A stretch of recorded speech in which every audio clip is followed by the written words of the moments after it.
नमस्कार दोस्तों, मेरा नाम है अमन शुक्ला और एक बार फिर लेकर हाजिर हुआ हूँ एक डरावनी कहानी। तो दोस्तों, कैसे हैं आप लोग? मैं आशा करता हूँ कि आप सब हष्ट पुष्ट और तंदुरुस्त होंगे। और लाइफ में टेंशन तो सबके रहता है, लेकिन टेंशन को भूल कर लाइफ में चलते रहना, हमें बस यही याद रखना चाहिए। चलिए ठीक है, तो अब सब कुछ भूलकर हम सुनेंगे एक हॉरर स्टोरी जो मैं आपके लिए लेकर आया हूँ। तो कहानी स्टार्ट करने से पहले मैं आपको बोल देता हूँ, जैसा कि हमेशा बोलता हूँ, कि अगर कहानी पसंद आए तो हमारे चैनल को सब्सक्राइब कीजिए, कहानी को लाइक कीजिए, शेयर कीजिए, कमेंट करके हमें बताइए कि कहानी कैसी लगी। तो चलिए आते हैं कहानी पर। ये कहानी है पाथाखेड़ा के एक निवासी हैं हमारे रवि जी। रवि जी के बारे में मैं आपको बता दूं कि रवि के घर पे उसके फादर है, मदर है, छोटा भाई है और रवि है, जो कि रवि है बड़े भाई हैं, और अमित जो है इनके छोटे भाई।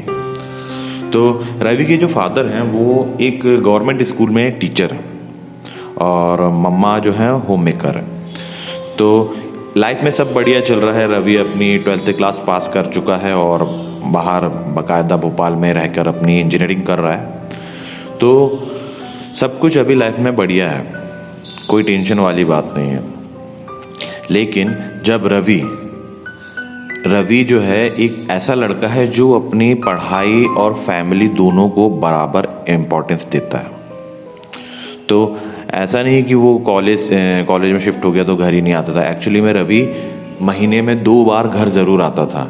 एक बार इनके यहाँ ना क्या है, पापा जो है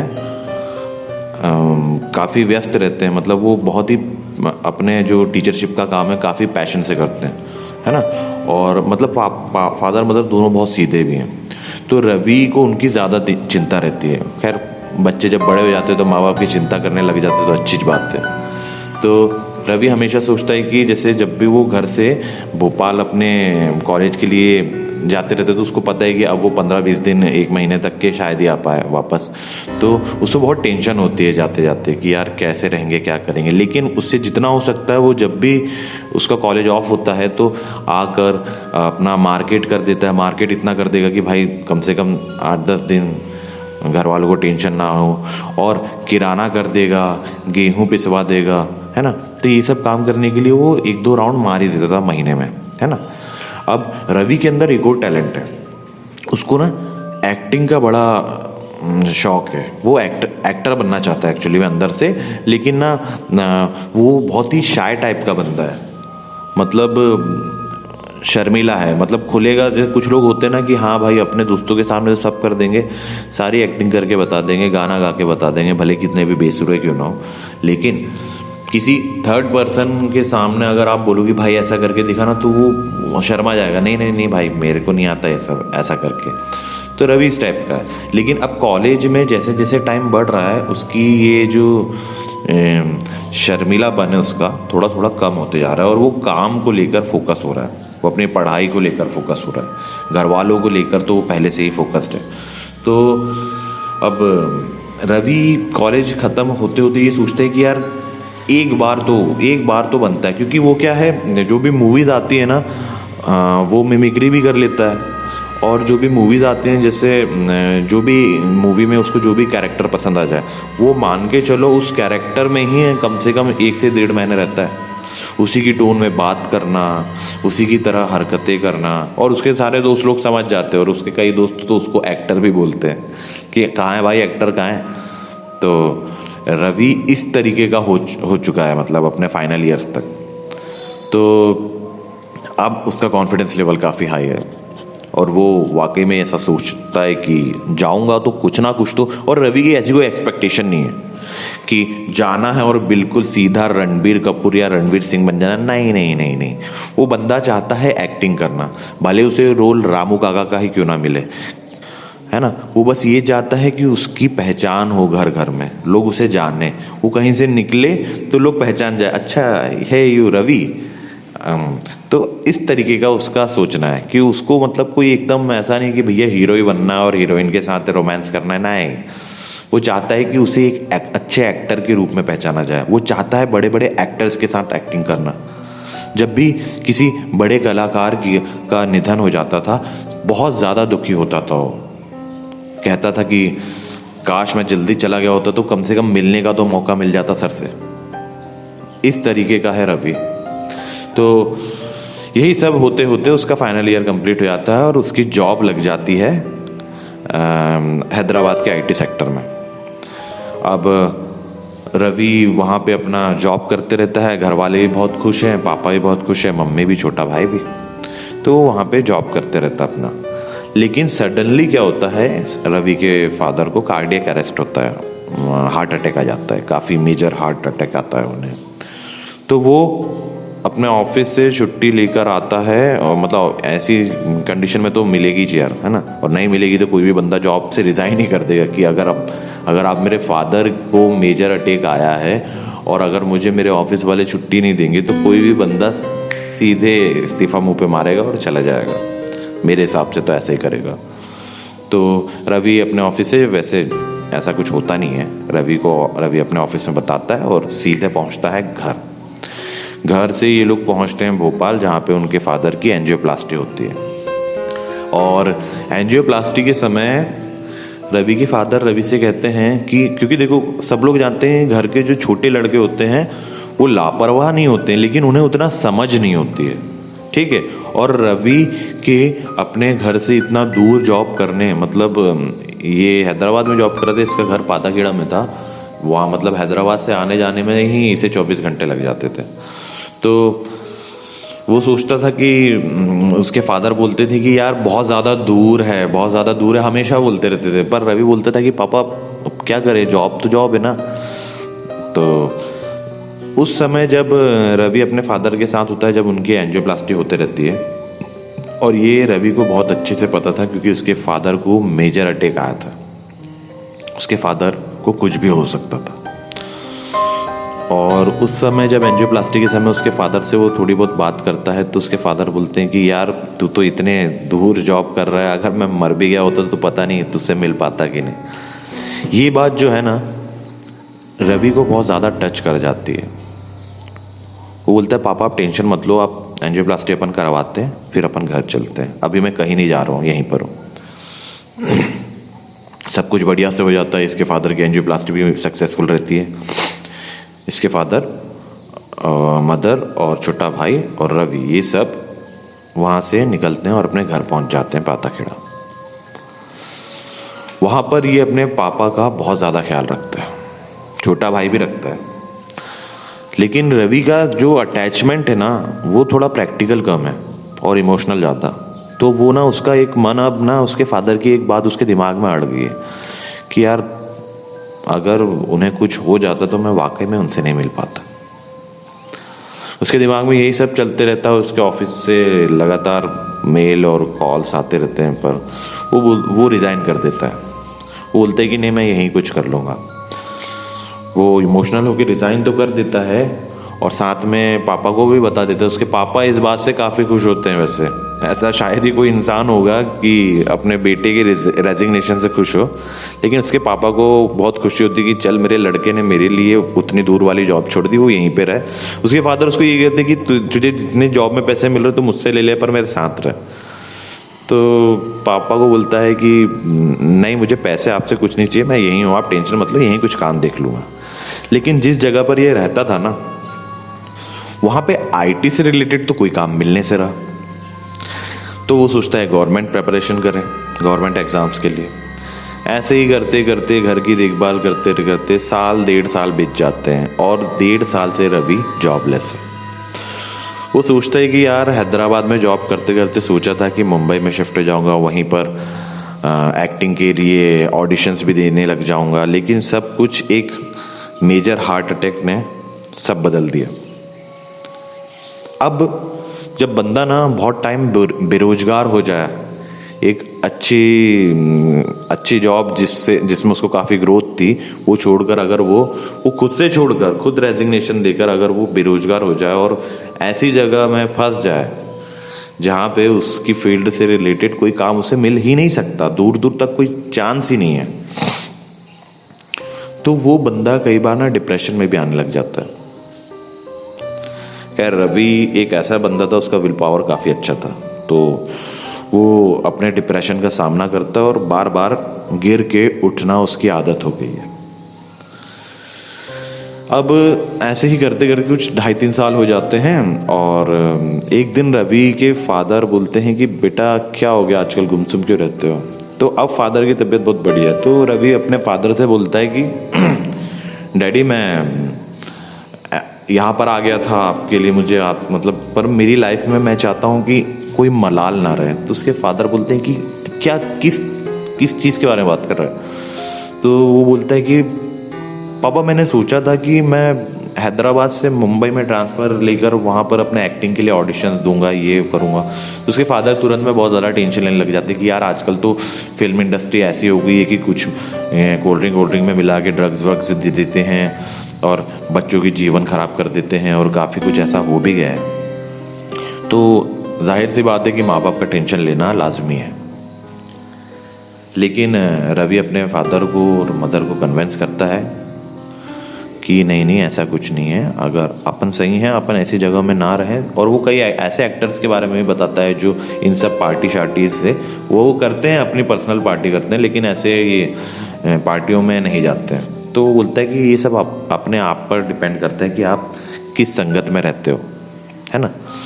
तो ऐसे ही समझाता है अपने पापा मम्मी को और उसके पापा मम्मी उसके प्यार में बोल देते कि चल तुझे लाइफ में ऐसा कोई मलाल ना रहे कि तू ट्राई नहीं कर पाया, अगर करता तो कुछ काफ़ी अच्छा हो जाता, है ना। और हम भी आशा करते हैं कि तू कुछ अच्छा करे लाइफ में, तो चल बेटा कुछ नहीं तो कम से कम एक ट्राई तो बनता है। तो उसके पापा उसको बोलते कि जा और कम से कम अपनी इस फील्ड में कुछ समय दे, मैं यहाँ ठीक हूँ, हम लोग यहाँ टेंशन मत ले, लेकिन एक काम ज़रूर करना कि वहाँ जाएगा तो हमको भूल मत जाना, हमसे बात करते रहना। तो बोलता है पापा नहीं ऐसा तो कभी हो ही नहीं सकता। तो अब रवि की लाइफ में 2.5 से 3 साल बाद एक बहुत अच्छा फेज आया है जब उसे ऐसा लगता है कि अब वो अपनी ड्रीम जॉब जो एक्टर बनना चाहता था ना, उस फील्ड में वो जाके ट्राई करेगा, देखेगा वहाँ पे कैसा क्या काम होता है ना, हर चीज़ जैसा इंसान सोच के रखता है। तो काफ़ी खुश रहता है, सब कुछ बढ़िया से ये होता है और ये अपने घर से निकल के पहुँच जाता है मुंबई में। ये जैसे ही पहुँचता है इसका सामना मतलब ऐसा लगता है कि भैया किसी दूसरे ही ग्रह में आ चुका है, क्योंकि ये एक बहुत छोटी जगह से बिलोंग करता था। उसके लिए मुंबई मतलब भोपाल में तो उसने स्टडी करी थी, लेकिन भोपाल और मुंबई में काफ़ी अंतर है, आप लोग भी जानते हो। तो मुंबई मतलब सपनों के शहर जैसा था उसके लिए, वो बहुत खुश था, वो पैदल भी चल रहा है, धूप में बहुत पसीना निकल रहा है, लेकिन उसे किसी चीज़ का टेंशन नहीं, वो अच्छा लग रहा है उसे। अब मुंबई में ये जाता है तो पहुंच जाता है क्या बोलते ये उस जगह का नाम मुझे याद नहीं आ रहा, लेकिन जहाँ पे सारे स्ट्रगलर्स होते हैं ना, जहाँ पे लोग एक ही रूम में 8-8 बंदे रहते हैं, तो वहाँ पे ये पहुँच जाता है। अब पहुँच के काफ़ी लोगों से हाय हेलो होता है, वहाँ पे सभी एक्टर्स मिलते हैं।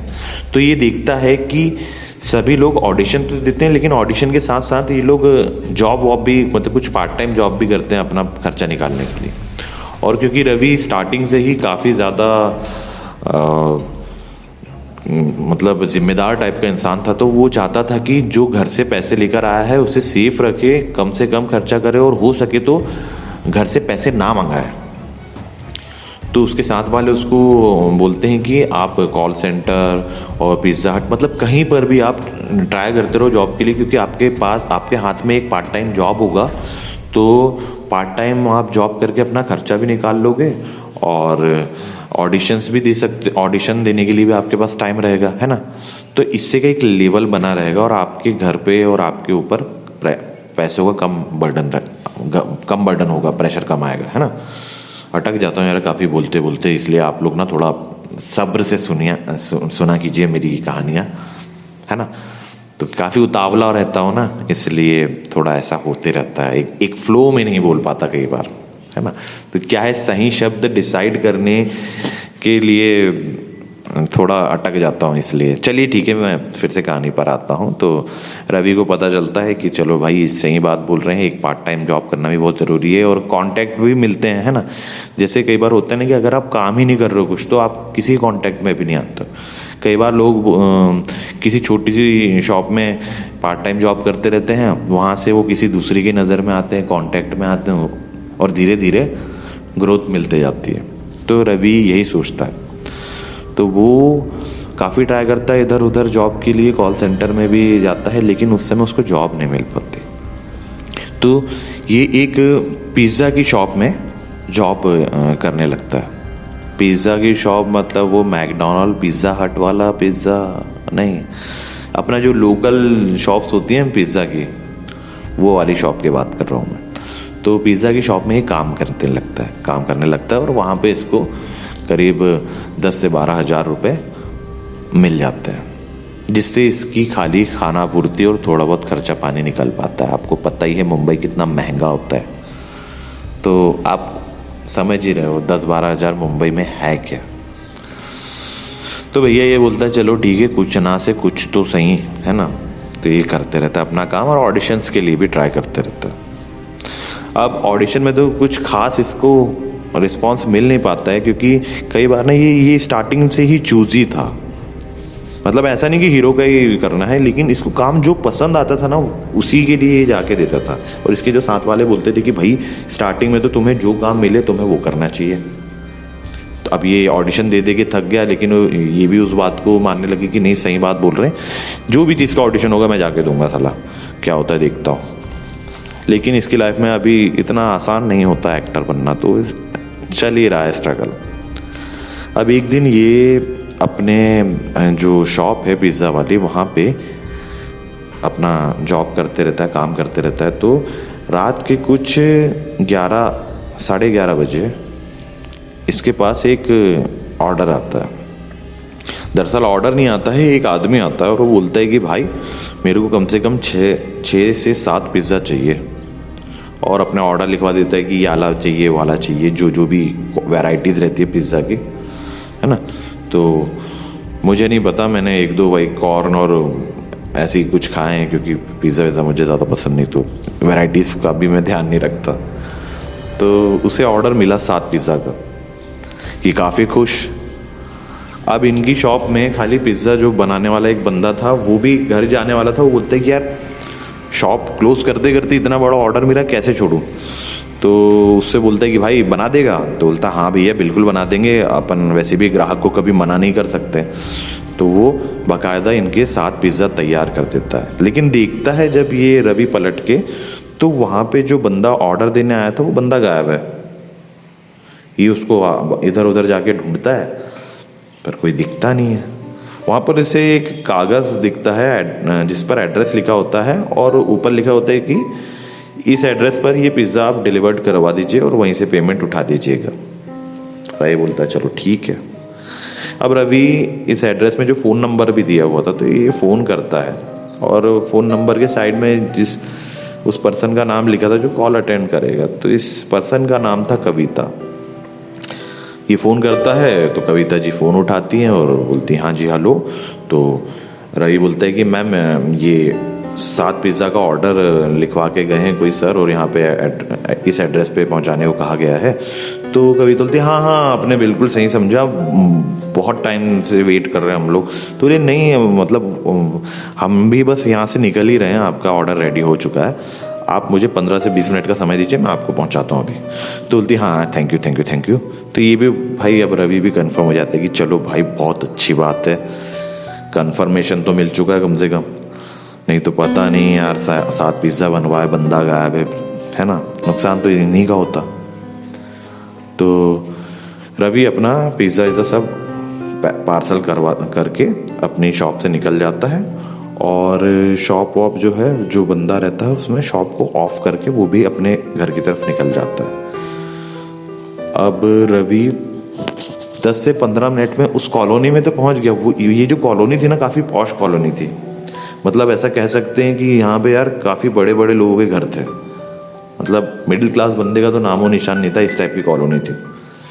तो रवि देखता है, ढूंढता है, लेकिन इसे वो जो एग्जैक्ट एड्रेस होता है ना, वो कुछ अच्छे से दिखाई नहीं देता, मिलता नहीं है। तो रवि कॉल करता है अपने मोबाइल से। कविता जी फ़ोन उठाती है, तो बोलती है हाँ जी आप आ गए। तो बोलता है मैम मैं इस आपकी कॉलोनी में ही खड़ा हूँ, लेकिन मुझे आपका घर नहीं दिखाई दे रहा है। तो वो कविता जी बोलती है कि अरे आप गेट के सामने तो खड़े हैं, एक्चुअली हमारे यहाँ का सामने का जो लाइट है वो फ्यूज़ है, तो इस चक्कर में आपको हमारा एड्रेस नहीं दिख रहा होगा। तो वो पलट के दिखता है, तो उस जो घर का जो बंगलो टाइप का घर रहता है उसका वहाँ अंधेरा रहता है, ठीक है। तो लेकिन इसे साफ साफ वो फ़ोन पे जो कविता जी बोलती कि मैंने गेट खोला है तो लाइट आ रहा होगा आपको, आप वहीं आ जाइए। रवि देखता है कि हाँ गेट तो खुला है, लेकिन वहाँ कोई खड़ा नहीं है, लेकिन वो समझ जाते हैं कि हाँ यही घर है। तो बढ़िया अपना गेट खोलता है और धीरे धीरे चले जाता है अंदर। क्या है कि बड़े बड़े लोगों के घरों में कुत्ते भी होते हैं भैया, है ना। तो रवि के दिमाग में भी यही शक था कि कहीं कुत्ता उत्ता काट ना ले भैया, धीरे धीरे इधर उधर देख के वो जा रहा है। अब ये पहुंचता है घर तक और ये काफ़ी आवाज़ देता है, मैम मैम आपका ऑर्डर आ गया। तो 5 मिनट बाद कविता जी आती है और बोलती है अरे यार आई एम सो सॉरी, वो एक्चुअली में क्या है कि पीछे कुछ काम कर रही थी तो मैं भूल गई थी, फ़ोन इधर ही रखा था, आपका कितना क्या पेमेंट हो। तो वो बोलती है कि मैं आपको फ़ोन पे कर देती हूँ। अब फ़ोन पे तो रवि ने कहा कि चलिए ठीक है, अच्छी बात है, वो तो मुझे उसमें छुट्टों का झंझट नहीं रहेगा। तो वो बोलती है कि चलो ठीक है हम कर देते हैं। अब वो करने के लिए काफ़ी ट्राई करती हैं, लेकिन फ़ोन पे की आजकल बड़ी गंदी आदत हो गई है कि भाई साहब वो मेन एकदम इमरजेंसी के टाइम में ना ऐसी तैसी करवाता अपनी, इन्हें फ़ोन पे नहीं हो रहा था। अब वो बोलती कि यार कैश मेरे पास है नहीं, आप बताइए कैसा क्या कर सकते, नहीं तो हो सके तो आप अपना ऑर्डर ले जा लीजिए। तो रवि बोलते नहीं मैम ऐसी कोई टेंशन नहीं है, मैं कल सुबह फिर आऊँगा और आपके लिए आपसे पेमेंट लेके चले जाऊँगा, कोई बात नहीं। तो बोलते हैं कि चलिए ठीक है, अगर आप कल सुबह आएंगे तो मैं आपको कैश ही दे दूँगी। चलिए ठीक है, ये सब बातें होती हैं और रवि वहाँ से निकलता है, गेट तक पहुँचता है और पलट के देखता है तो गेट वेट सब बंद हो गया है। और रवि एक चीज़ नोटिस करते हैं कि जो घर है काफ़ी अच्छा है, लेकिन 7 पिज़्ज़ा इस लड़की ने मंगाई है और घर में मतलब एक कुत्ता तक नहीं दिख रहा है।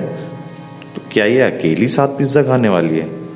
क्योंकि अगर पार्टी वार्टी भी होती तो कम से कम 1-2 लोग दिखाई देते, पर इस घर में एकदम खूब सन्नाटा है। रवि सोचता है छोड़ो यार, मुझे क्या करना है, अपने 7 पिज़्ज़ा बिक गए, चलो यहाँ से। वो निकलता है, वो गेट वेट लगा के अपने घर पहुँच जाता है। अब दूसरे दिन सुबह होती है।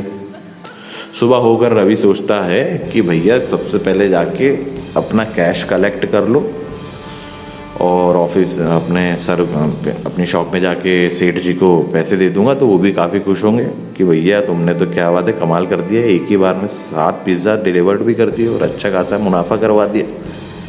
रवि पहुंचता है इसी घर पे कम से कम 15 मिनट से लगातार ठकठकाया जा रहा है, रिंग पे मतलब घंटी पे घंटी बजाया जा रहा है, लेकिन कोई निकलता नहीं है। तभी इनके जो साइड वाले बंगलों से एक गार्ड आता है। वो बोलता है कि इधर क्या कर रहा भाई? तो रवि थोड़ा गुस्से का भी तेज था, तो वो भी बोलता है कि तुझे क्या करना भाई, मैं अपने ऑर्डर का पैसा लेने आया हूँ, तू क्यों इतने ताव से पूछ रहा है? तो बोलता है कि भाई इधर कोई किसने ऑर्डर दे दिया तेरे को?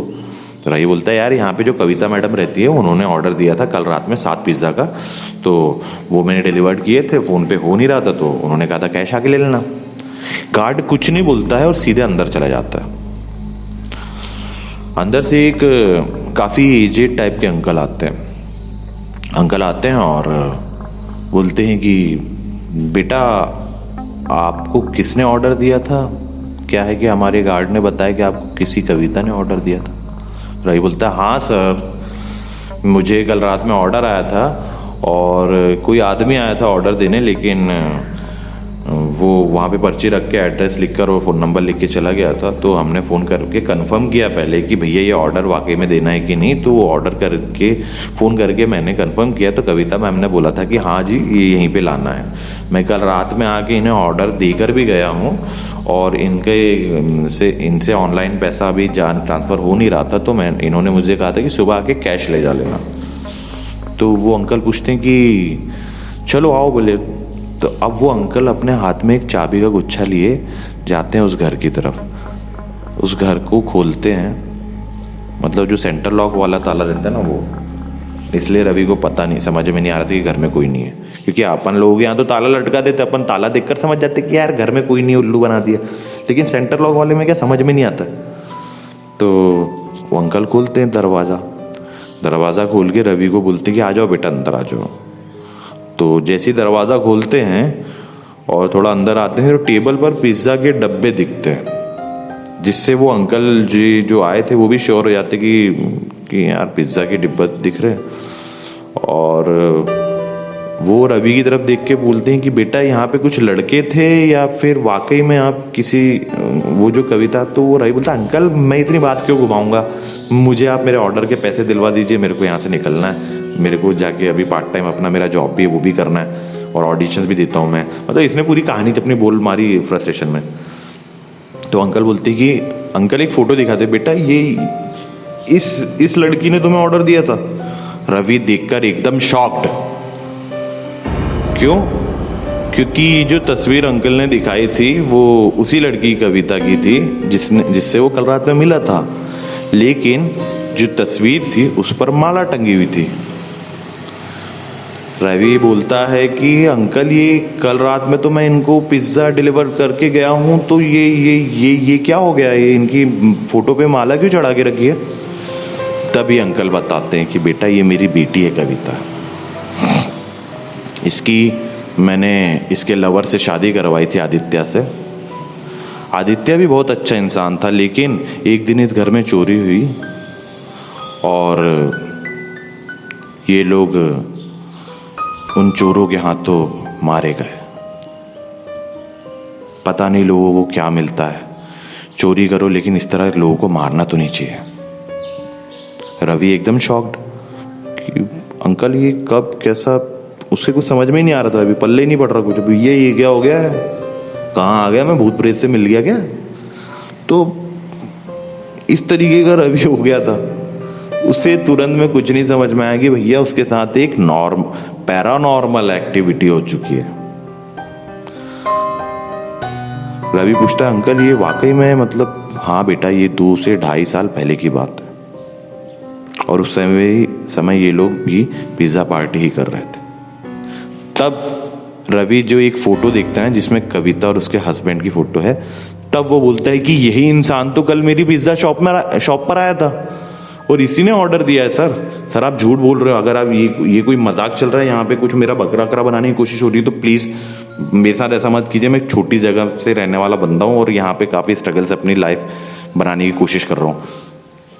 वो अंकल के चेहरे को देखकर उसे ऐसा लगा नहीं कि ये लोग मजाक कर रहे हैं। वो अंकल बोलते हैं कि बेटा, अंकल की आंखों में थोड़े थोड़े आंसू आ जाते और बोलते बेटा मुझ जैसा बदनसीब कोई नहीं होगा, ऐसा मजाक कौन करेगा। मेरी सबसे चहेती बेटी और एक अच्छा दामाद जो चोरों के हाथों मारे गए। मेरे पास धन धान्य की कोई कमी नहीं है, ये बंगला मैंने उन्हीं के लिए लिया था, साइड में भी मेरा बंगला है, मैं तुमसे क्यों मजाक करूंगा। और भैया ये सब सुन के रवि एकदम शॉक्ड। रवि वहाँ से बोलता है सॉरी अंकल जी, मैंने आपको दुख पहुँचाया, मैं चलता हूँ यहाँ से। और रवि जाने के लिए पलटता ही है, तभी वो अंकल आवाज़ देते हैं कि बेटा ये लो तुम्हारे पैसे। तो रवि बोलता है नहीं अंकल मुझे नहीं चाहिए पैसे। बोलता है नहीं। अंकल बोलते नहीं, तुम स्ट्रगल कर रहे हो, अपना जीवन बनाने आए हो। मेरी बेटी ने पिज़्ज़ा बुलवाए थे, पिज़्ज़ा साफ रखे, 7 पिज़्ज़ा बुलवाए थे ना। रवि बोलता हाँ, लास्ट टाइम भी वो लोग 7 ही पिज़्ज़ा उनके पास मिले थे। रवि बोलता है अच्छी बात है अंकल जी, अब मैं क्या कर सकता हूँ, अब मैं आई एम सो सॉरी, मेरी वजह से अगर आपको दुख पहुंचाओ तो। अंकल बोलते बेटा ये लो पैसे, और जो भी पैसे हैं ऊपर के सब तुम रखो और जाओ अपना ख्याल रखो, तुमने मेरी बेटी और दामाद की इच्छा पूरी करी, तो मुझे तुमसे कोई गिला शिकवा नहीं है। ये सब होता है और रवि वापस चला जाता है। वो इस बात का जिक्र किसी से नहीं करता, ना अपने सेठ जी से करता है, ना वो पिज़्ज़ा बनाने वाले कर्मचारी से। बस कुछ और साल नहीं, कुछ महीने और अपना एक्टिंग के वो ऑडिशन फाइट करता है, देता है, और फिर उसके बाद जब कोविड का टाइम आ जाता है तो अपने घर वापस आ जाता है। तो ये थी कहानी रवि की। दोस्तों अगर बीच में कुछ ऊपर नीचे हुआ हो तो उसके लिए प्लीज़ प्लीज़ प्लीज़ सॉरी। क्या हो जाता है कई बार ना, तो इसलिए इसके लिए मैं पहले की माफ़ी मांग लेता हूँ आप लोगों से। और अगर आप लोगों को ये कहानी पसंद आई हो तो हमारा चैनल सब्सक्राइब कीजिए, कहानी को लाइक कीजिए, कमेंट कीजिए, शेयर कीजिए और धूम धड़ाके से हमें सपोर्ट कीजिए, ठीक है। और तब तक बने रहे मेरे साथ। मैं हूँ आपका दोस्त अमन शुक्ला और लाता रहता हूँ डरावनी कहानियाँ। धन्यवाद, मिलेंगे अगले एपिसोड में।